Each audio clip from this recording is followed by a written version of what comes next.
Hello and welcome to IASPrimers. My name is Shubhashish and you're watching today's daily news analysis.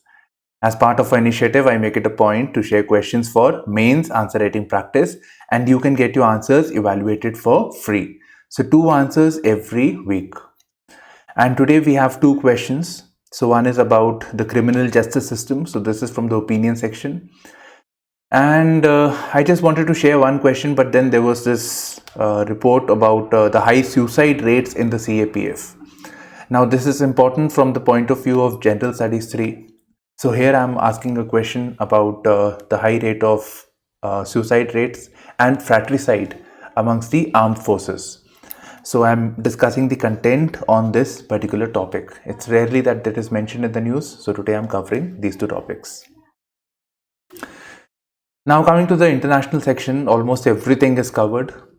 So first of all, we have a news that before Russia's foreign minister arrives to India, or he comes to India, the USA has decided to send its Deputy National Security Advisor, Deputy NSA, who is Mr. Dalip Singh, right? So he's an Indian origin person, and he's the person who is said to have planned the sanctions on Russia. So he's the brains behind it. And it is quite natural that this is a kind of a preemptive move. Preemptive means beforehand, that before India or Russia make a decision, USA wants to influence it.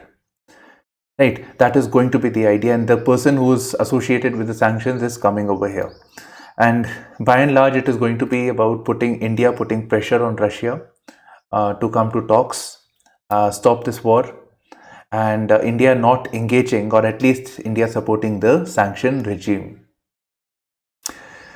Now this meeting is coinciding with the British Foreign Secretary Liz Truss, right? So he or she is coming to a country, so they are coming, and it is associated with that also. And furthermore, we are also having a India-US 2+2 Foreign and Defense Ministerial consultation. So in 2 and 2+2 means foreign and defense ministers. So both from India as well as USA, they meet. So 2+2.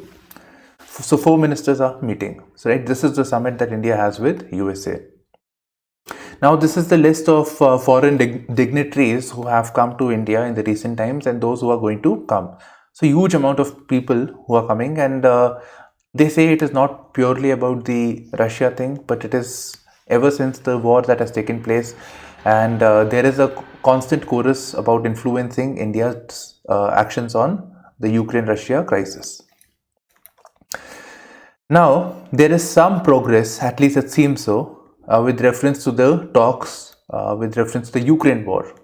So Russia and Ukraine are negotiating, and Russia is saying that, see, we want this peninsula of Crimea, we want this plus certain other cities towards the southern side of Ukraine, because that provides it access to the Black Sea. Now today I don't have the map, so you have to refer to the atlas. So it seems that Ukraine has said that we will be neutral. That means we will not align with the NATO, which was a concern that Russia had. So this we are doing, and plus we are giving you some guarantees that in the future Ukraine will not nuclearize. It will not have nuclear weapons. So it will be a non-nuclear state. So non-nuclear state and neutrality has been promised, plus some sort of an agreement on compromise on Crimea. So as a result of this, the Russia has said that it will fundamentally scale back operations near Ukraine's capital, Kiev, and northern city of Chernihiv. Right, so this is what has happened. Now coming to Russia energy trade that is going on. Russia is a key supplier of oil and oil and gas to Europe.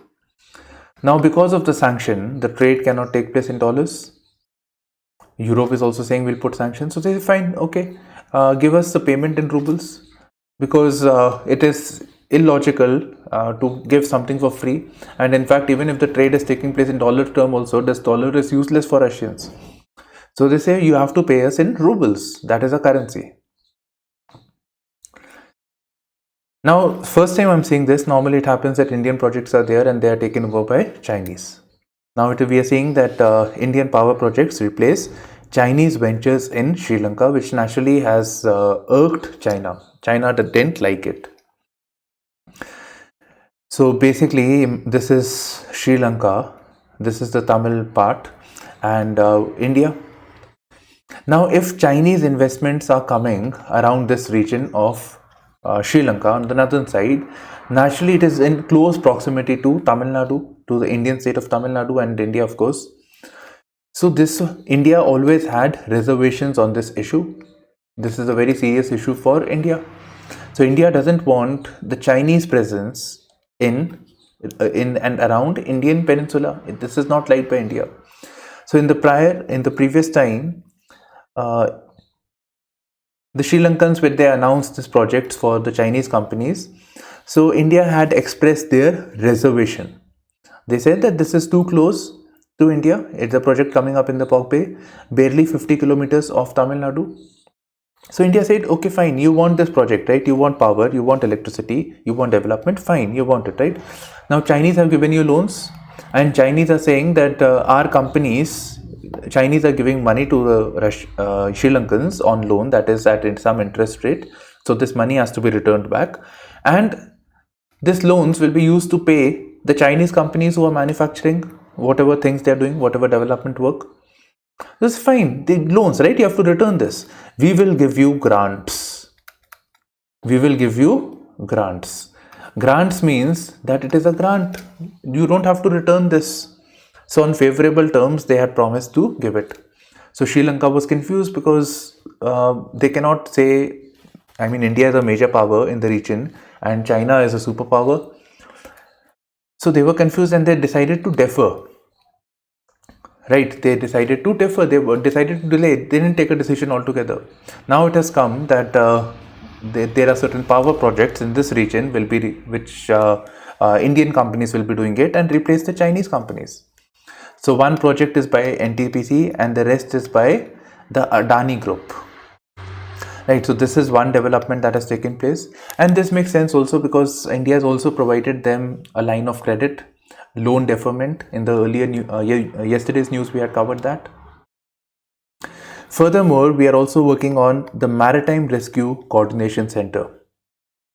Right, for the maritime domain, security domain, disaster management. So all of this, India and Sri Lanka are collaborating on Maritime Rescue Coordination Center. And furthermore, we have issues with reference to fisheries also. And we are also concerned about the welfare of the Tamils in Sri Lanka. So India will also help develop fisheries harbors in the northern province. Right, so in the northern province, that is the Tamil population in Sri Lanka. So for that, some developmental work is going on. And furthermore, we see that like we have the Aadhaar in the country. So Sri Lanka also likes that. So Sri Lanka is having unique digital identity project. They didn't name it like we have at Aadhaar, but it is unique digital identity project. So India is going to assist in this also.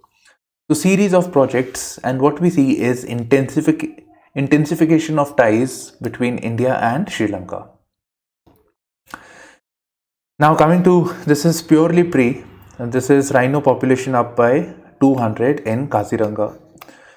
Now what is Kaziranga? Kaziranga is a national park and a tiger reserve, and it is important because it is also a UNESCO World Heritage Site. We don't have to Google and check because this number of 200 is obviously done by somebody counted it. So there was a census, there was a rhino census that was conducted by the World Heritage Sites flagship animal. Right, so this World Heritage Site, WHS or UNESCO had done this census to measure the number of rhinos in the world. And in this it says that the rhino population has increased by 200. Clear? So we have certain things over here. Now, I thought, national parks around Assam, that can be important. And Kaziranga is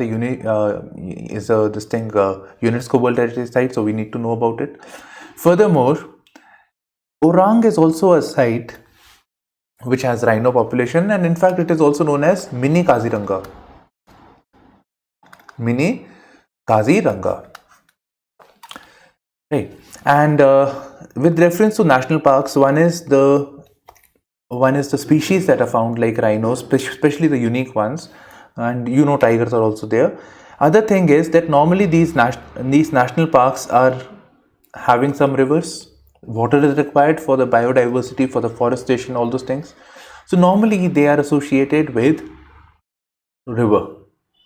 So national park and river is often asked in the examination. Now in this case, I can tell you, like for example, you do refer to the map on your atlas and see, and in the northeast there are multiple rivers. For example, here the Manas river is going. So in the UPSC, once the question was asked, Manas, like select the correct option. So one statement was Manas and Brahmaputra, and that was wrong. Now you may see that it is in close proximity, but then Manas river is a separate river. So one is this. The other thing is, a question can be asked like, the river is flowing in this direction, right? So which of the following national parks are to the north bank of Brahmaputra river or south of Brahmaputra river? So like that a question can be asked. So these are north, these are south. Likewise, which are to the right bank? Now since this is the direction, so the right side will be this and left will be this. So that way also question can be asked. Now in 2021, new national parks were announced. So one was the Raimona National Park and other is Dihing Patkai National Park. So we need to know about these national parks also, right? So one is on this corner and the other is on the eastern corner. Now comes to the main questions. So I think just read the question only, because these are basically the steps that need to be taken to reform the criminal justice system in the country. In fact, the title is Unreformable Criminal Justice. Okay, so read the question. What do you understand by criminal justice system? Highlighting the issues, suggest suitable measures to reform the criminal justice system in India. Now, even if it was not asked as to what do you understand by criminal justice system, you have to still define it.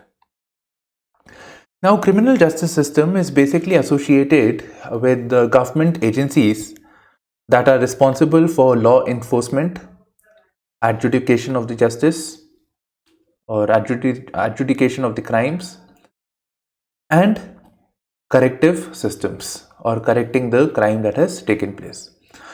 So there are three components. One is law enforcement. Now law enforcement is to do with, first of all, prevention of crimes. It is if a crime has taken place, then to investigate and to arrest people suspected of committing crimes, right? So prevention, investigation, and based on investigation, arrest them. Now normally people file FIRs and the police arrest them, or basically based on the complaint they charge sheet, they do a preliminary research, and on that basis they file a charge sheet. That's you are charged with section 302, section 124, like that. Then it is heard in the court. So the prosecution, which includes the police, so the prosecution levels charges and they have to prove that so and so person is guilty, right? So prosecution is there and the person who is accused. So this has to be proved over here. Now let's say the person is arrested or person is held guilty of a crime. Then in that case, either it will be in the jail, it will be punished, it will be fine, anything. It could be anything to do with the punishment system or the correction system, right? So you can easily get the definition of the criminal justice system from the net. Rest, it was all for your description basically. Now I am merging the issues and suitable measures. You have to segregate this. First mention the issues with the law enforcement, the judicial system and the corrective systems. Okay, so I'm just doing the article over here. So first of all, the article says there is a huge pendency of cases. And this pendency of cases is about 4.4 crore cases. So huge amount of cases are pending. If the cases are pending and it is taking large number of years. I'm not very sure, 5, 7 or 12 years. So if it is taking that much amount of time, then the person who has actually committed a crime is going scot-free, or you can delay the judicial system. So that is a problem. Now pendency arises when somebody has actually taken an action on this. But what about the accessibility? The accessibility to justice. So the justice mechanisms remain inaccessible specifically to marginalized sections. Right? So marginalized, less well-off are not able to access justice. Now this could mean high fees that is there. So issues with reference to fees, or the distance of the courts are very far. So that could be an issue. It is inconvenient. So those issues. Then the attitude of the police. Police has a colonial mindset. Right? So police is having a colonial mindset. There is a tendency of the abuse of power by the police. Third degree torture and all those things. Then when we look at the abuse of power, we can add one more thing. Abuse of power, custodial deaths, torture, right? So abuse of power. Furthermore, I would like to say poor investigation. Very poor investigation. And many a times the court also says that we know that so and so must have committed the crime, but the police is unable to prove it. So very poor investigation. And for this investigation reform, Prakash, you must read the Prakash Singh committee report, and it said that there should be a separate arm for law enforcement and a separate arm for investigative duties. Then furthermore, when we look at the law is also part of criminal justice, because on the basis of law, you are being adjudicated, you are being held punished, you are being punished or whatever. So it is normally seen there is a tendency of higher punishment. There is a tendency of giving greater punishments. And it is expected that it will reduce the crime rate, as it is a deterrent effect. So that is the focus of the institutions. But it is often seen that higher punishments do not normally yield less crime rate. Consider the case of the crimes with reference to sexual harassment, women's safety. They have been more stringent time to time. Child sex rape is punishable by, it's a capital offense. But even then, the incidence of crimes are actually increasing. So this is there. Then, so this is not helping. Basically, the laws are not helping. Furthermore, we have limited amount of police. So we need to augment the strength. We need to work on community policing. That is engaging the citizens in policing, police-related works. So community policing has to be encouraged, and this will play a favorable role, especially with reference to prevention of crime.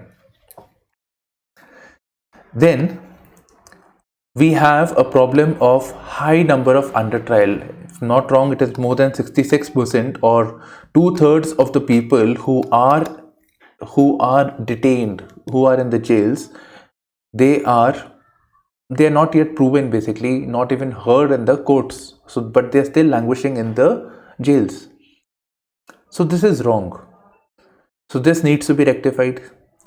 Now several law commissions and committees had recommended non-custodial measures of punishment to offenders. Right? So non-custodial measures should be taken into account. So I think under trials you add one more thing is the congestion in the congestion in the prisons. So for this, non-custodial punishments for offenders. Then the interesting part is that the state doesn't know. When in the parliament the questions are asked, the minister says we don't have data. So there is lack of reliable data with the law enforcement agencies or the policymakers. Furthermore, there are question marks over the way the questions are where the data is being collected. There are question marks over the methodology. Right? So these are certain problems. And one thing that we need to note is, and you must have seen also, the focus is on making institutions. That if this is happening, okay, fine, we will have fast track courts. This is happening, we will do this. Institutions, the focus is on making more and more institutions rather than focusing upon what we have, focusing upon capacity building. So improve the policing system that we have. Focus on the capacity building of the police. The judicial system is already there.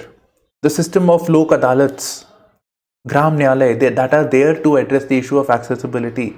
We need to strengthen those mechanisms. We need to intensify those things.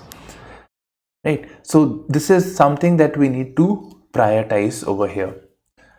Now there are two things over here. One is, these are the issues also. These need to be reformed. So you can, if you wish, you can read more also on the same topics. Okay, so this you have to do. This is very important for GS2 governance section. Next is, India seeks closer BIMSTEC partnership. So in Sri Lanka, this external affairs minister has gone to Bay of Bengal. I mean, he has gone to Sri Lanka, which is hosting the BIMSTEC, and in fact it is already taking place. So in that, India says that we want closer BIMSTEC partnership. We need closer BIMSTEC partnership. The minister urged closer cooperation and connectivity among the members. Now I hope you know what BIMSTEC is.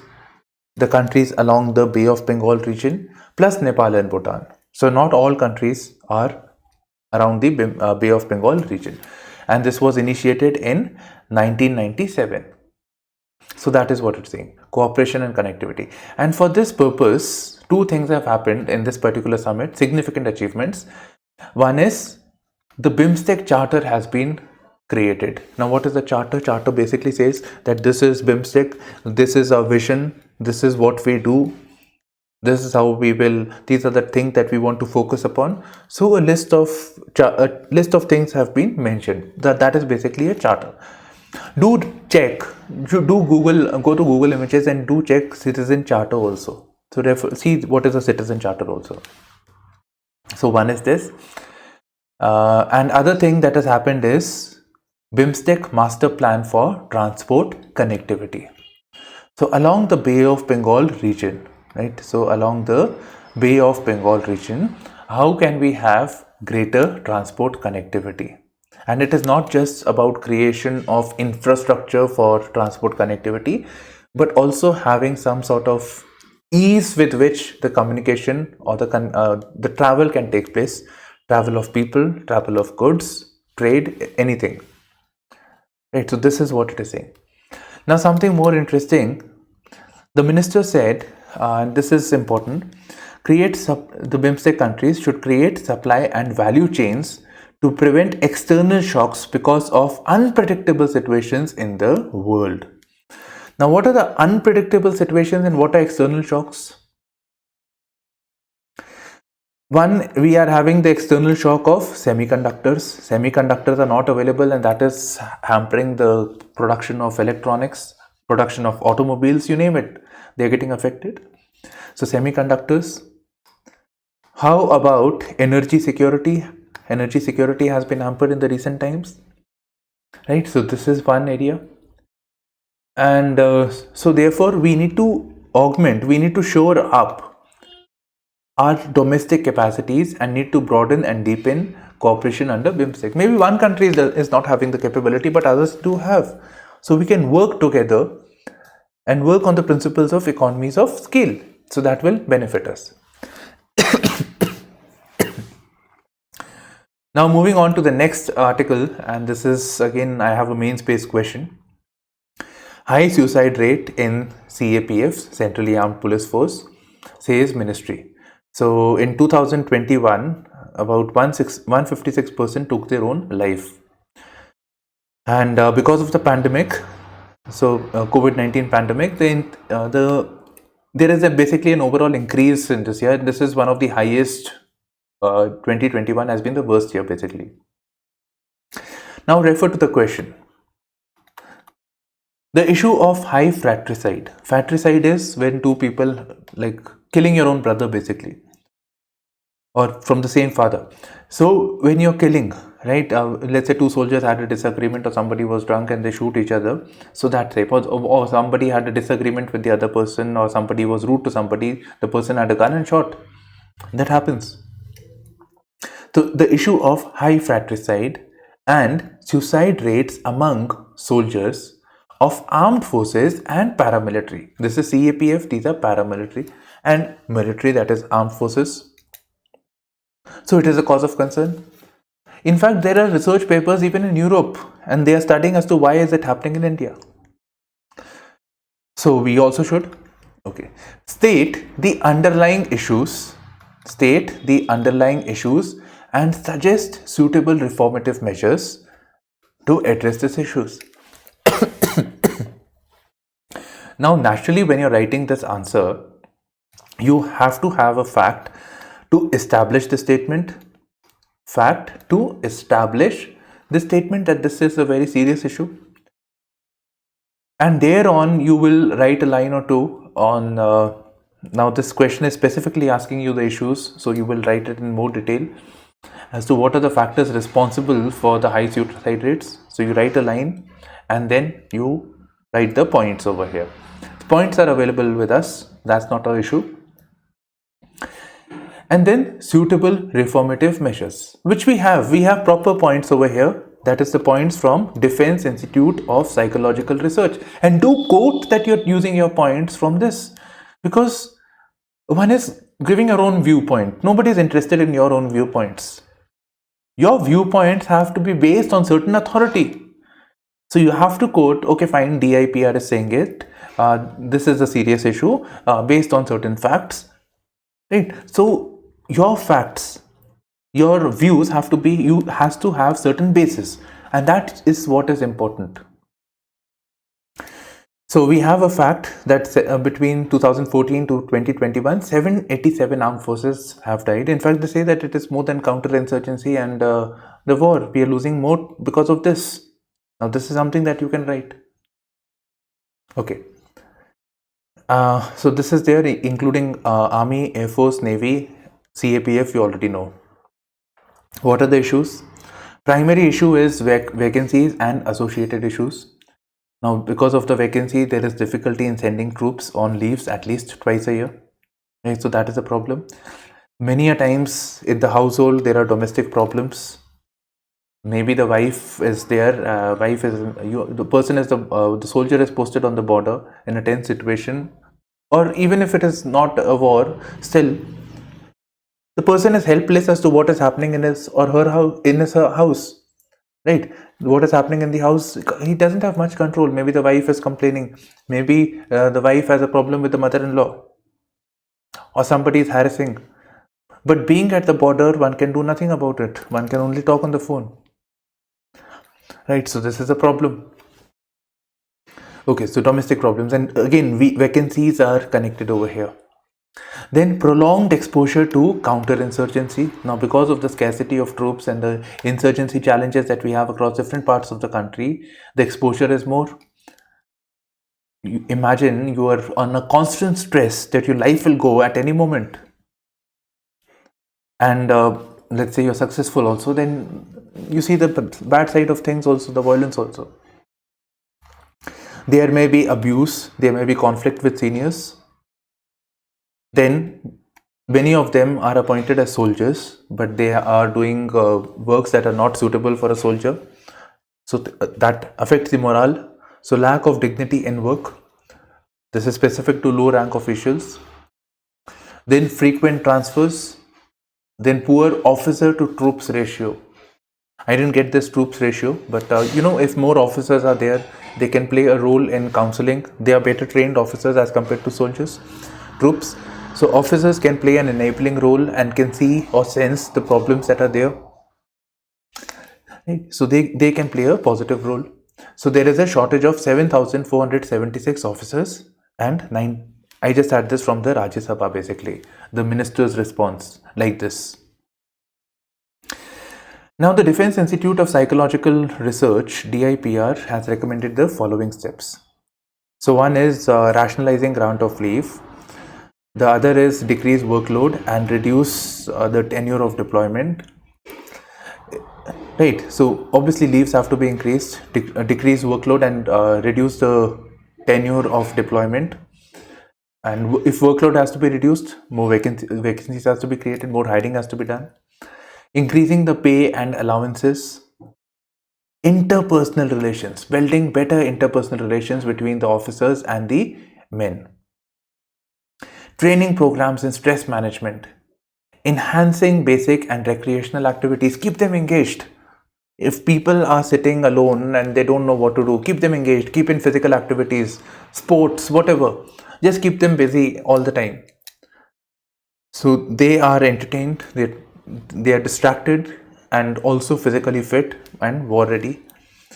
And the government can implement, then the government must implement them on urgent basis. Right, so these are the points that you should actually write, not general points. Now, these are certain steps that the government has been, the Army, Air Force, Navy, they are well aware of the problems and they are taking to deal with this situation over here. Right then, so this essentially concludes our daily news analysis. So thank you for streaming in to IASPrimers with me, Shubhashish. Bye bye, take care and all the best.